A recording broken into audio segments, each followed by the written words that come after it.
आत्मा को जगाती है। और सच्चा आत्मा का धन कौन सा है?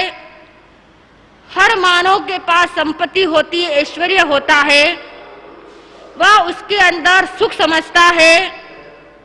वह समझता है कि मेरे को सुख इस धन के अंदर ही है, परंतु ये धन का एक दिन क्या होगा? नाश होने वाला है। सच्चा धन कौन सा है? इस धन को, यह धन तो एक दिन नाश हो जाएगा। जो विद्या धन है वो कभी नाश होने वाला नहीं है। कितने ही संपत्ति हमने पाली, फिर धर्म नहीं करोगे तो यह संपत्ति क्या हो जाएगी? क्या हो जाएगी? चली जाएगी। कहते हैं परमात्मा का भजन किए बिना हम मुंह के अंदर क्या नहीं डालना चाहिए? पानी नहीं डालना चाहिए। हम कितने ही गुरु के दर्शन करते, हमारा नियम कौन सा है? सुबह उठकर जो परमात्मा के दर्शन कर लेता है, गुरु के दर्शन कर लेता है, उसका जीवन महान बनता है। परमात्मा ही हमें सब कुछ देता है। परमात्मा से हर व्यक्ति अपनी इच्छाएं मांगता है। कोई धन मांगता है, कोई पुत्र मांगता है और कोई ऐश्वर्य मांगता है। कहते हैं धर्म के बिना क्या नहीं, जीवन अधूरा है। एक रूप का याद आ गया। एक गांव के अंदर एक सेठ जी के पास बहुत सारा क्या था? धन था। वह सेठ धन के नशे के अंदर ही रहते थे। उनकी एक धर्म पत्नी थी। वह बहुत ज्ञानवती थी, ज्ञान के अंदर बहुत जानकार थी और रोज सेठ जी से कहती है, आपने धन तो बहुत कमा लिया, अब परमात्मा का क्या करो? भक्ति करो, गुरु के दर्शन करो, जिनवानी श्रवण करो। अब सेठ बोलता है कि मेरे पास धन है, मेरे को जिनवानी सुनने की क्या नहीं है? आवश्यकता नहीं है।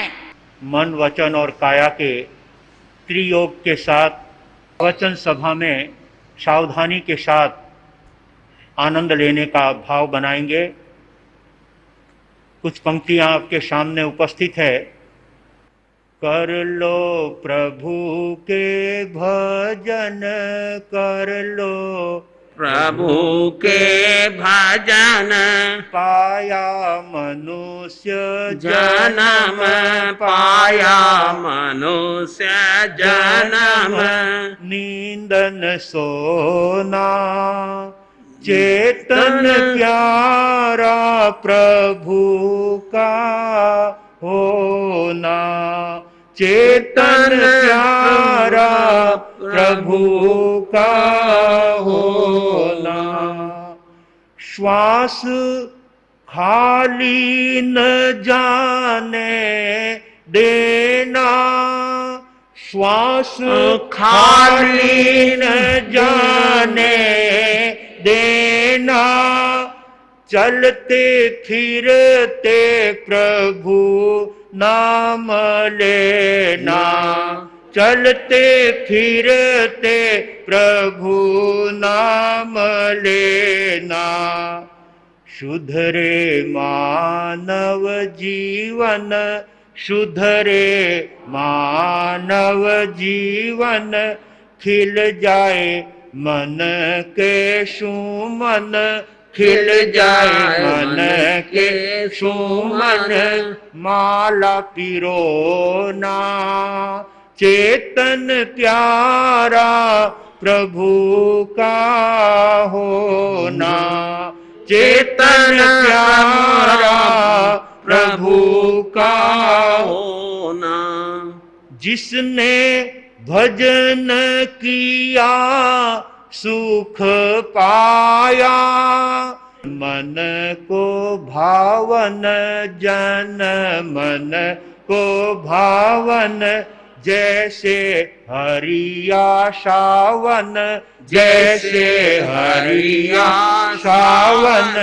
कोना कोना चेतन प्यारा प्रभु का होना, चेतन प्यारा प्रभु का होना। यह सरिता भजन की बहती, यह सरिता भजन की बहती, कर लो स्नान सभी को कहती, कर लो स्नान सभी को कहती। मिट जा पाप तपन, मिट जा पाप, ऐसा रसिक भजन, ऐसा रसिक भजन आत्म धोना।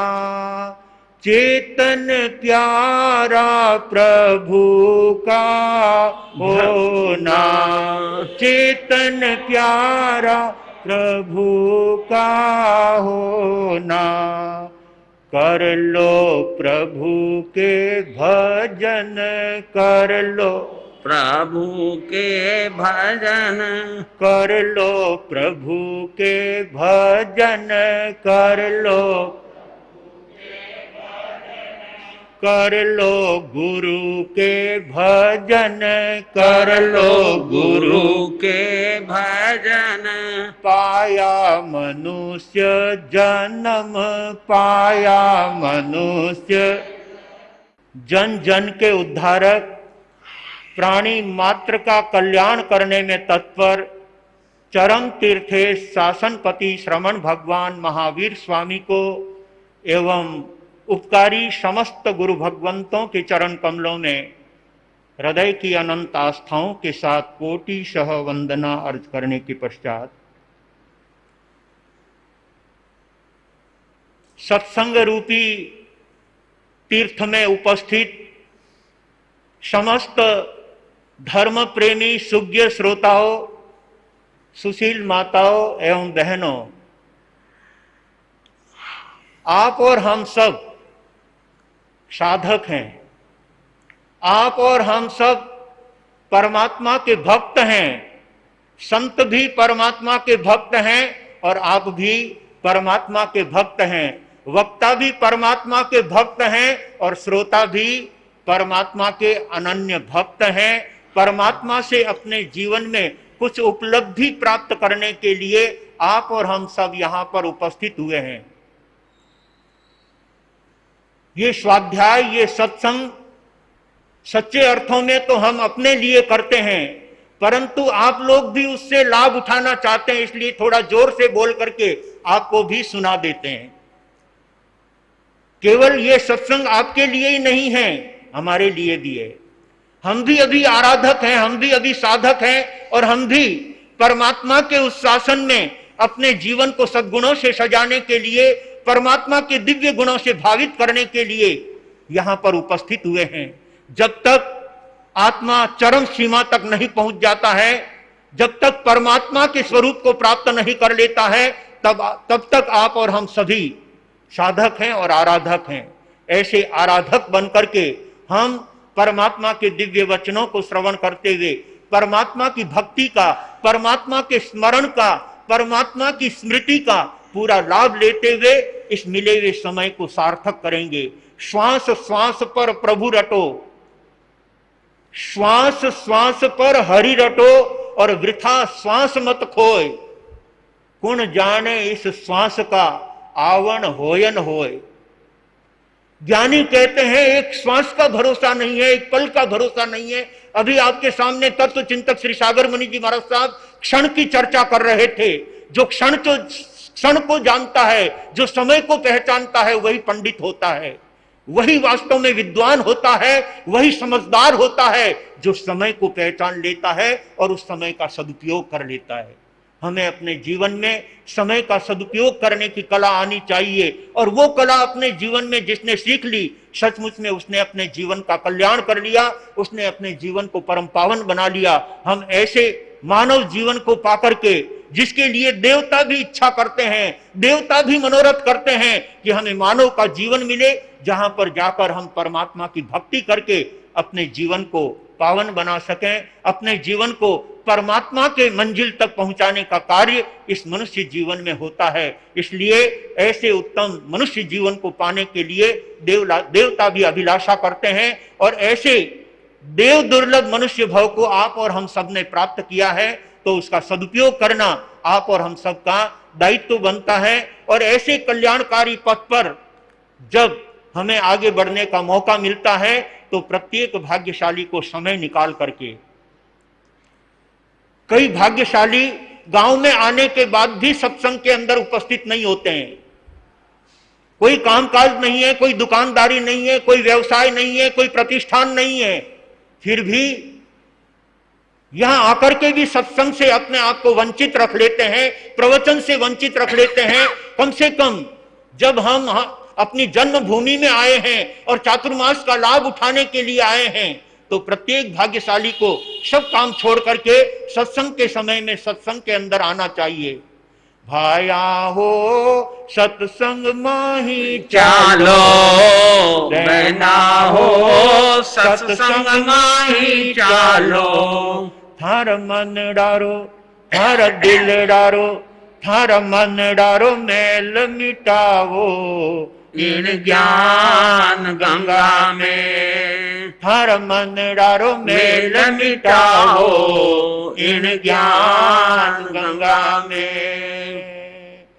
ज्ञानी कहते हैं ऐसे सत्संग रूपी गंगा में आकर के अपने जीवन को आप्लावित करने की आवश्यकता है, अपने जीवन को सद्गुणों से सजाने की आवश्यकता है। जो भाग्यशाली आत्मा जीवन में सद्गुरुओं के चरणों में बैठकर परमात्मा के दिव्य वचन सुनकर के दानशील तप और भावना के क्षेत्र में अपने जीवन को जोड़ते हैं, वो अपने जीवन को पावन और धन्य बना लेते हैं। और ऐसे उत्तम कार्य करने वाले व्यक्ति, ऐसे कर्तव्य परायण व्यक्ति अपने हर क्षेत्र के अंदर ऊंचाइयों को छूने वाले होते हैं। और ये बात अपने यहां पर चंदन मलियागिरी के चरित्र से चल रही है, जहां चंदन राजा के दोनों पुत्र शायर और नीर चंपा नगरी में पहुंचते हैं।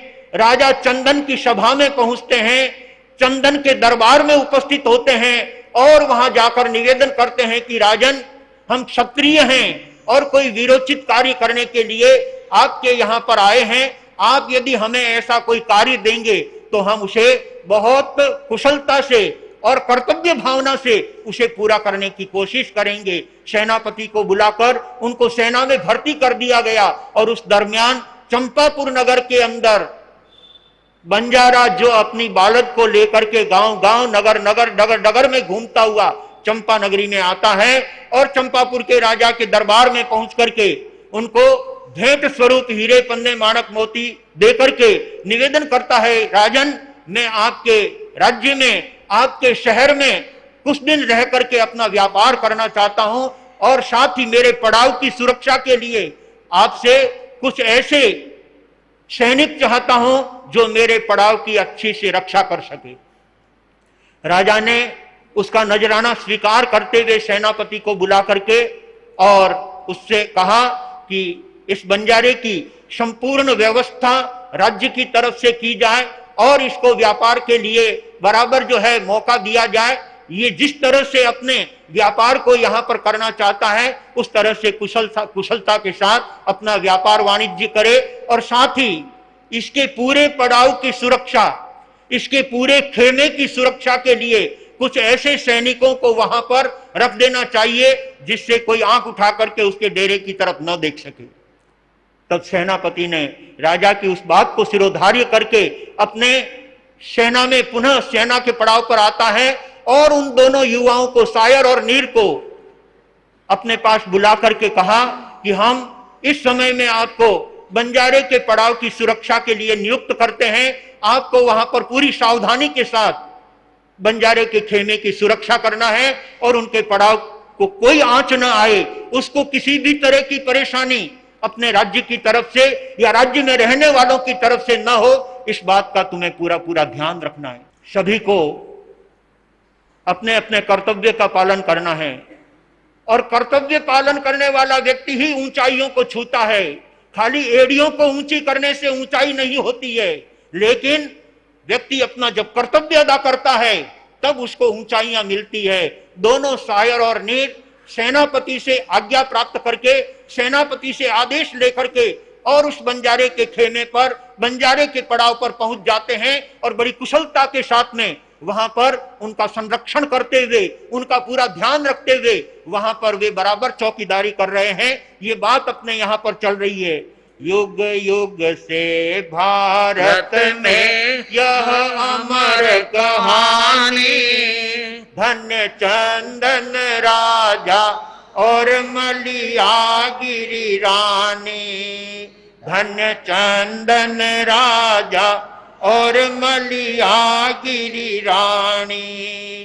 कर्तव्य परायण शायर नीर सुहाने, पहुंचे पड़ाव पर अपना सीना ताने, हो शस्त्र युक्त देते पहरा हित आनी, धन्य चंदन राजा और मलिया गिरी रानी, धन्य चंदन राजा और मलिया गिरी रानी। सो रहे सभी आधी रजनी के माही, पहरा देते दो युवक सजग हर्षाई, कहे खबरदार होशियारन निद्रा लानी, धन्य चंदन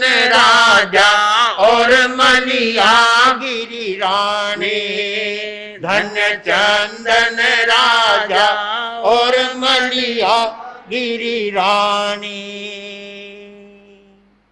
शायर और नीर बंजारे के डेरे पर पहुंच करके और वहां पर अच्छी तरह से अपनी चौकीदारी करते हुए बंजारे के संपूर्ण डेरे का पूरा पूरा ध्यान रखते हुए रात्रि के समय में दोनों भाई उनके पूरे पड़ाव के चारों तरफ गश्त लगाते हैं और बराबर लोगों को सावधान करते रहते हैं। खबरदार, सावधान, जागते रहो।